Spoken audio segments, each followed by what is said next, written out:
OWA Administrator Arnel Ignacio, pinayuhan si Kapuso Comedy Queen Ai de las Alas na magtayo ng Ai Party List.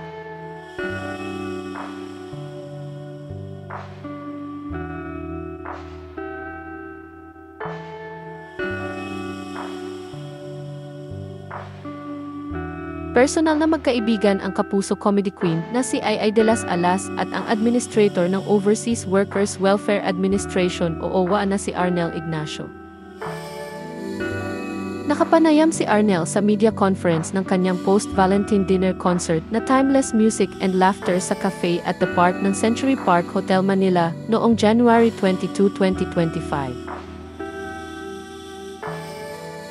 Gaganapin kasi ang naturang concert sa February 15, 2025 sa Grand Ballroom ng Century Park Hotel sa Manila.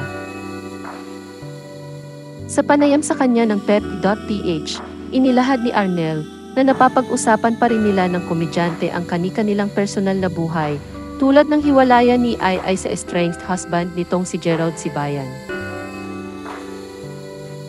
Kwento niya, tinawagan niya raw si Ai at sinabing, "Hoy, huwag ka nang umiyak at nakakahiya na hahaha."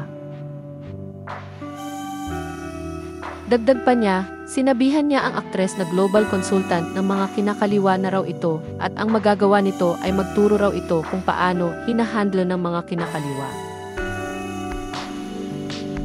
Ayon pa sa kanya, pinayuhan din niya si Ai na magtayo ng sariling party list, ang Ai, asawang inaapi asawang iniiwan. Natatawa man ang OWA Administrator sa mga sinasabi niya, ngunit sinabi niya sa panayam sa kanya ng pep.ph na seryoso raw siya nung hinikayat niya ang komedyante na magtayo ng sariling party list. Anya, there's so many women that will gravitate towards you.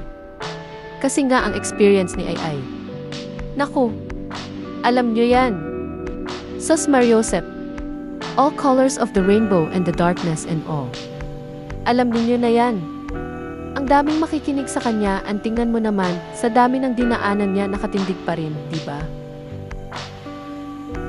Matatanda ang sinabi ni Ai sa eksklusibong panayam sa kanya ng pep.ph noong January 22, 2025 na mixed emotions daw siya sa mga balitang nakararating sa kanya tungkol sa pagtataksil ng kanyang estranged husband.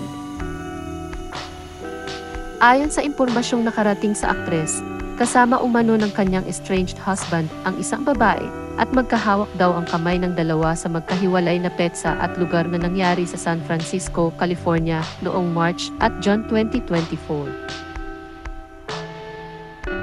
Sinabi rin ng komedyante na imbes na masaktan siya ay nagpasalamat siya sa mga taong naghatid ng mga balita sa kanya dahil nakatutulong umano ito para mas mabilis ang pag-move on niya.